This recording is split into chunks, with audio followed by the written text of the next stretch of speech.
Hello, good morning. Welcome to another Nutrition Tip Tuesday. My name is Erin and I'm a registered dietitian.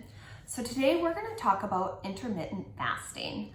I've had a lot of clients ask me about this diet technique, and so I kind of wanted to share a general knowledge with all of you so you can decide if this diet technique is appropriate for you.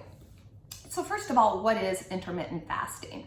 It is when you create periods of eating and periods of non-eating. So essentially you're creating a fasting period.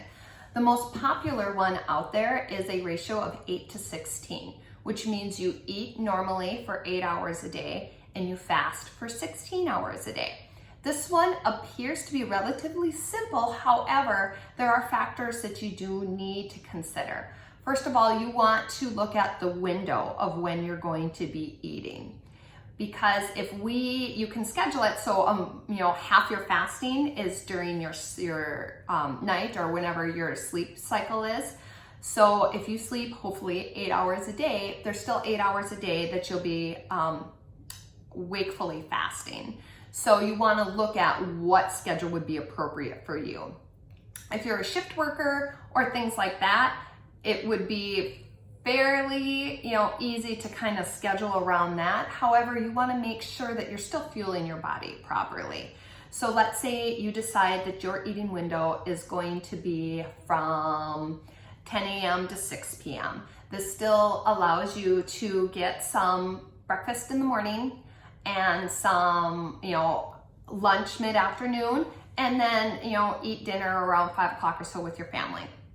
It does eliminate being able to have snacks in the evening if that is something that you like to do, or if you like to socialize and go out and have a few cocktails every once in a while. That would be tough to do because anytime you consume any beverages with calories in them, it's going to break the fast. So during the fasting state, the only thing that you really should be having is water, coffee, or tea without any sugar or creamer or additives, except for maybe a little bit of natural fruit juice like lemon or something like that. So that's the 16-8, where you eat regularly for 8 hours and fast for 16. Now keep in mind that 8 hours doesn't mean you get to eat whatever you want. You still want to have a healthfully balanced meal so you're getting the nutrients you need.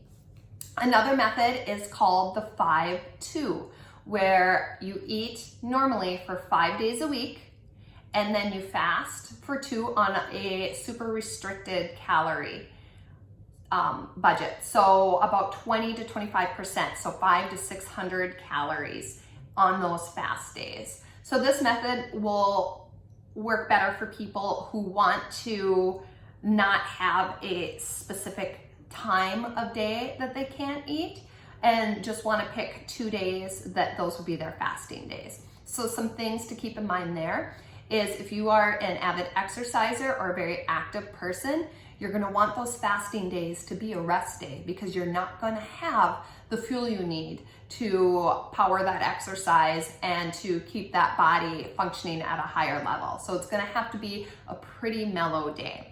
You also need to consider on fasting days that you may have some side effects like headaches, lethargy, you might be kind of moody and just not feeling the best. So it's something that your body can get used to, but you definitely want to make sure that you're listening to your body, and if it is just not working for you, then go ahead and stop it and come back to a normal eating pattern.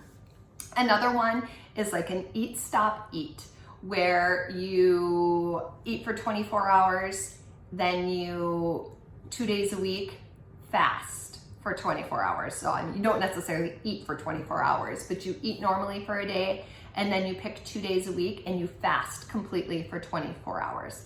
This one is a little bit tough because you can get some significant hunger pains, definitely may deal with some lethargy, some headaches. It would be hard to exercise and maintain a high activity level.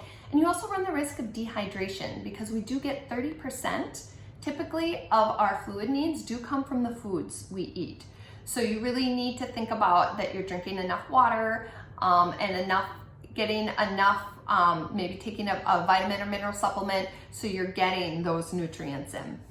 Then there's also the alternate day where you eat normal one day, fast the other. So it's an every other day.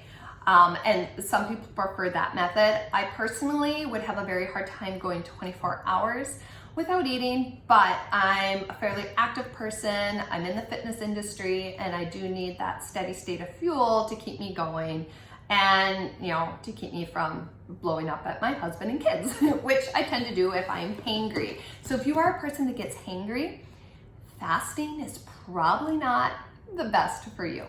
So let's talk about some benefits to intermittent fasting. So studies have shown that those that intermittent fast, as long as they're eating a healthful, well-balanced diet on their non-fasting days, do have a decreased weekly caloric intake. So they have a higher calorie deficit and they are possibly burning more fat, because as you go into a fasting state and your body doesn't have that immediate glucose from the foods you've eaten, it will tap into your fat stores to convert that to energy for your body. So you could end up having a lower calorie intake and a higher fat burning rate. So it also cuts down on excessive snacking and drinking of alcohol, because in your fasting windows, you can only have non-caloric beverages, you know, water, coffee, tea. So it eliminates some of those overeating instances we may have later in the evenings, or it can help, you know, shape our lives so we're choosing more healthful activities on our fasting days and maybe not, you know, going out to eat or things like that. So some risks, obviously hunger pains and discomfort. You run the risk of possibly being dehydrated, headaches, lethargy, decreased concentration, and it could, for some of us, actually lower our metabolism, because if you're used to being in a constant fed state, coming into a fasting state for a significant amount of time, your body may say, oh, I need to start conserving fuel because I'm not sure when I'm going to get it again. So those are things to think about. Now, factors on whether or not fasting is right for you, you want to look at your schedule. If you are somebody who, you know, eats breakfast in the morning at 8 o'clock, eats, you know, lunch at noon, and then, you know, dinner around 6 o'clock or so, it's going to be hard to do that 8 to 16. You can do a 12 and 12, which is perfectly fine, and it's what I would actually consider a normal eating pattern. But if it's easy for you to kind of consider that a fasting, so you don't eat in that 12-hour window, that could be helpful too. So it doesn't have to be an 8-16. That's just the one that's the most popular and the one that people are doing the most research on. You know, if you Google intermittent fasting, that's typically what pops up. So you want to look at your lifestyle. If you're a big socializer, if you like to go, you know, to parties and events and out to eat and to the bars and stuff, fasting is going to be something that you really need to plan into your lifestyle, because if you're invited out on a fasting day and you go out, you're going to end up breaking that fast, which, you know, kind of shoots the whole pattern down. So you want to look at if that's right for you, or if some other eating pattern might be better to fit your lifestyle. Your family schedule is going to be huge. It's going to be hard to fast during a window that your entire family is eating, especially if you're the one that prepares the meals. So, and then of course you want to look at alcohol intake. It's anytime you have those beverages with calories in it, you're breaking that fast. So if you're somebody that likes to have a nightcap, then that's likely going to be outside of your fasting window, and you do want to take that into consideration. The other thing is health conditions. So an intermittent fasting plan is going to be contraindicated for anybody with diabetes, because it can really affect those blood sugar levels. You want to make sure that you have, you know, a steady state, and then it doesn't have any negative effects with your insulin or your oral hyperglycemic medications. So you want to make sure that you're following the nutrition plan that your diabetes educator or your dietitian has put in place for you. Women who are pregnant or breastfeeding are going to struggle doing fasting. You really need that constant nutrition for that baby, and your calorie needs are going to be a bit higher anyway, about 300 if you're pregnant, about 500 calories if you're breastfeeding. So that is not the time to go into a intermittent fasting eating plan. If you have high or low blood pressure, you're going to want to be careful, because you don't want to end up with, vertigo or dizziness, and you don't want to, end up being, hypotensive or run the risk of fainting. So those are things that you would want to stay away if you have any of those conditions. And then the other thing to really consider is whether or not you've struggled with disordered eating in the past. So if you have had that in your history, you want to stay away from anything that puts you in a fasting pattern and that could possibly lead to a binge purge pattern. So when we get really, really hungry in that 24 hours, we may find that we overeat significantly, and that could bring some of those past struggles back to the surface. So it's really not a good idea to engage in that sort of diet technique if that's something that's in your history. So bottom line is that, the best way to go about finding a healthful eating pattern is to, work with a dietitian and find, a macronutrient balance that works for you, making sure that you are eating healthfully, getting enough water, sleeping. And these are all things that are so much more easily said than done.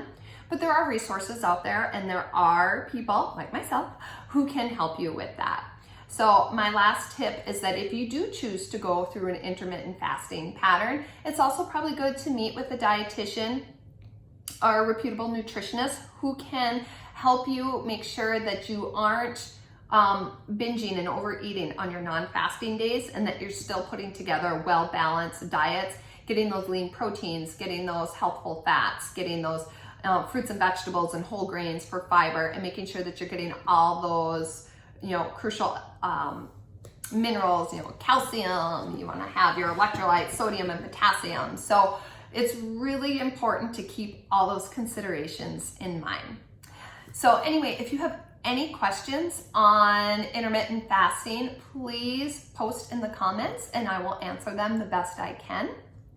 Until next week, have a wonderful rest of your day.